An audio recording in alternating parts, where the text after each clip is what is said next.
Greetings, this is Pastor Steve and Kara, and we are filming today from our living room, and we bring you greetings for our weekly update.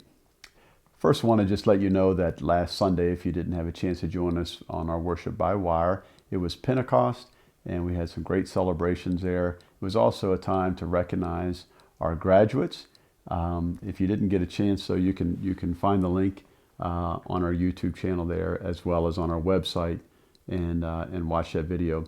We had an addendum after the service with our prayers for our graduates. That included our college and graduate school graduates, as well as high school. And so that's about a 15-minute video, which we are providing a link below for you. And I invite you to look at that to honor all of our graduates and share it with the extended family. Along the lines of graduates, Michael Farmer, you may recall, answered a call to ministry 4 years ago and started seminary at Methodist Theological School of Ohio. And he often tells the story of his call when he preached at Faith United on the time when I was away and Kara was away for my sister's funeral. And he felt so affirmed that that was kind of the tipping point that helped him accept a call to ministry. And he graduated last week. Some of you have already seen, we've made the link available. We'll make it available again to the virtual MTSO graduation. And he provided a thank you note and wanted us to share that, his gratitude for all the support that he's received at Faith United in his call to ministry. So you'll find his thank you note attached with our website, as well as in the description on the YouTube site there. This coming Sunday, we're going to be coming to the last Sunday in our Jubilee series about how we find Jubilee in feasting. This is Communion Sunday. It happens to be my last Communion Sunday that I will celebrate with the community of faith at Faith United. We invite you to make your worship space ready by having the elements ready, bread and grape juice, or wine and crackers, or whatever you happen to have around. And also, I will be referring to some of the Jewish rituals around Sabbath, and part of that ritual is the lighting of lights. And so I invite you to find a candle and a way to light that candle as you prepare for worship as well. I wanted to announce with great celebration that Faith Friends Learning Center opened yesterday. We are so proud of our Learning Center. They always set the bar very high, and they always reach that bar, and others often turn to Faith Friends Learning Center as a model for how to do things well. They have been very intentional about how to make a safe space. Safety is of utmost priority for the children. They are following all of the health department regulations, the Department of Education regulations, Ohio Department of Job and Family Services regulations, plus others, because they love our kids so much. We have a few images that we want to show you of their first day back. And so we are really excited to have almost a full census. And we are one of the very few learning centers that has opened in the area. In fact, there are several who are intending to remain closed through the summer. So please pray for all families and children as we enter into this new season of sheltering in place and then some phases of reopening as well.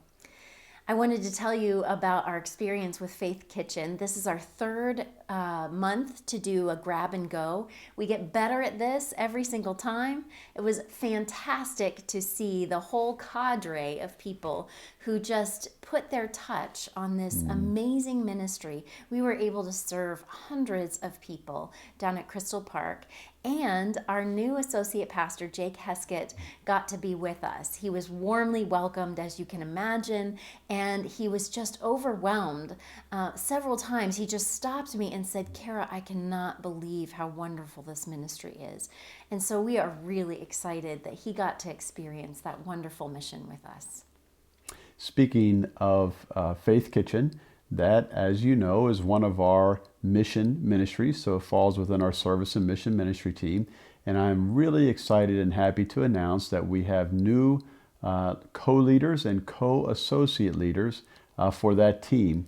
We'll be having our first meeting tonight, and that will be with Jake joining us as well. Jake will be the new pastor that provides pastoral leadership to our service and mission ministry team. Kara has been providing that leadership for many years now. Those leaders are Graham Arnold, Caitlin Schmucker, Amanda Mills, and Emily Jacobs. All of them are in their 20s, and we celebrate our young adult leaders and the roles that they take. So send out a prayer for, again, Graham Arnold, Caitlin Schmucker, Amanda Mills, and Emily Jacobs as they move into leadership of our service and mission ministry team. I want to share with you a sanctuary update. Mostly I want to invite you to click on the link of that separate video that shows some progress. They started yesterday with the flooring. That is Creative Flooring is the name of the company, and I got to go over and meet with them, and I took some time-lapse pictures of the progress. Now, this week so far, it's mostly been prep work, but they got a lot accomplished. They got the downstairs floor and the balcony floor all prepped and ready to go, marked, and some of the strips down, and you can see some of that progress. Kara also took a really neat video when she was over there in the morning as the sun is coming up and shining through the stained glass windows, and with the floor all just perfectly clear, you can see this amazing reflection of our stained glass windows as it progresses on the floor. So that's all part of the video that you can click on to see the time-lapse pictures. We'll be doing more of that this week as they wrap up all of the flooring, and then next week we'll be putting the pews back and getting all the final touches done. So we really look forward to our sanctuary renovations being completed here very soon.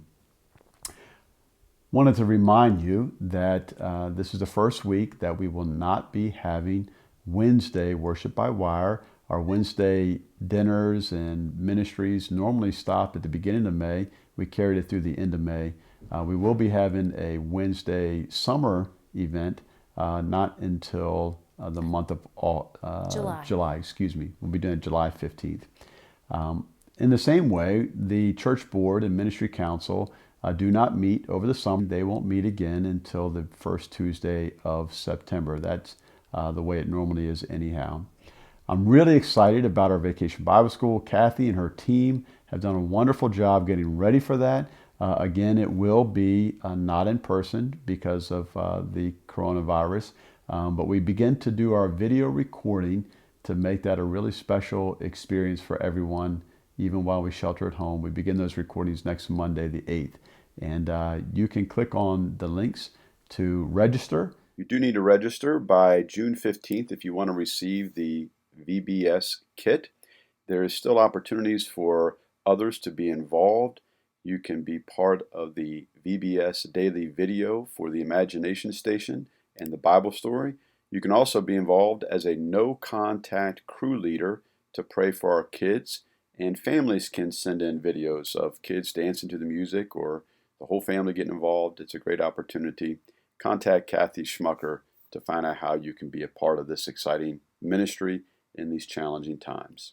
In addition to our Vacation Bible School, there are resources that are made available every Sunday in our Worship by Wire links for children and their families. So this is our way of continuing to reach out and provide care and opportunities for our children and families to engage in spiritual formation in similar ways that they would if we were meeting in person and having Sunday school. So these are available every week, and if you'd like to see the archive of those materials, you can go to our Worship by Wire page on our website, and those links are provided. I wanted to lift up to you a few opportunities for prayers. I know that you are very much aware of what is happening in our world. Of course, there are many who are still suffering with COVID, and there's a big question mark about when we will be relieved of all of the changes that come along with this deadly virus. In addition to that, as you know, there was another death by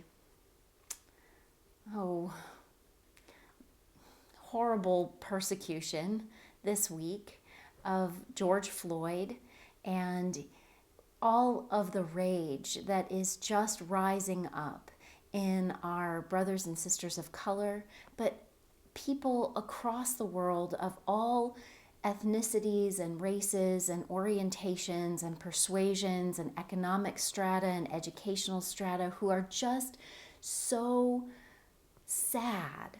And in this case, sadness is rising up as anger, and anger is even reaching a boiling point in rage. And so, however we understand all of this, and if we claim to understand it at all, there's probably a lot we are still not considering. Let us all turn to God in prayer and commit ourselves to being loving in this world in all of our interactions. Along those lines, Kara and I would like to invite you to consider walking with us this Sunday for Peace with Justice Sunday walk that's being sponsored by our parent church, Crossroad United Methodist Church. The walk will begin at 11 o'clock at the corner of Tusk and Cleveland Avenue in Canton, and it will be an 8.42-mile walk to the East Ohio Conference Area Center, which is at 8800 Cleveland Avenue. 8.42 miles in recognition of the 8 minutes and 42 seconds that George Floyd suffocated before dying. Don Ackerman, the pastor of Crossroads, is going to be providing a map, and I invite you to go to his website. I'll provide that link in the description on the YouTube video below, as well as on our website and in the email. The map will allow you to see estimated times where you could join the walk at different points along the way if you do not feel prepared to walk 8.42 miles. You can still be a part of that witness for this Peace with Justice Sunday. Again, Kara and I will be walking, and it forms at 11 o'clock in downtown Canton, and you can join at any point along the way. I hope you'll visit the website and see their statement in light of all that's happening in this country at this time. We lift up in prayer this day Karen Skinner. Karen is a resident at the Crandall Medical Center at Copeland Oaks in Sebring, Ohio, and she is the wife of Reverend Jim Skinner. Both of them are members at Faith, and Karen has been diagnosed with the COVID-19 virus. There are increasing numbers of persons who have the virus at Copeland Oaks. Copeland has done a wonderful job of attempting to limit that and do contact tracing and keeping people safe, but this virus is just very insidious. And so we pray for Karen, and we also continue to pray for Cheryl Straka, a member of Faith United who has been diagnosed with COVID-19 and is sheltering at home and recovering. I wanted to let you know that the New Beginnings team, whom we introduced to you last week and whose images you can see right now, are working very diligently, consulting with lots of experts outside the church, within the church, to be able to determine when it's going to be best for us to come back to in-person worship. One thing that we learned this week from one of our own health professionals, who's a public health professional, Pam Holt, is that we need to be considering person, place, time, and space. And so when we consider all of those things in relation to in-person worship, we understand that in-person worship is actually considered a very high-risk activity. And so until no earlier than July 12th will we open, which means that we will consider every day what is happening with the trends related to COVID. We will be preparing for the best possible return.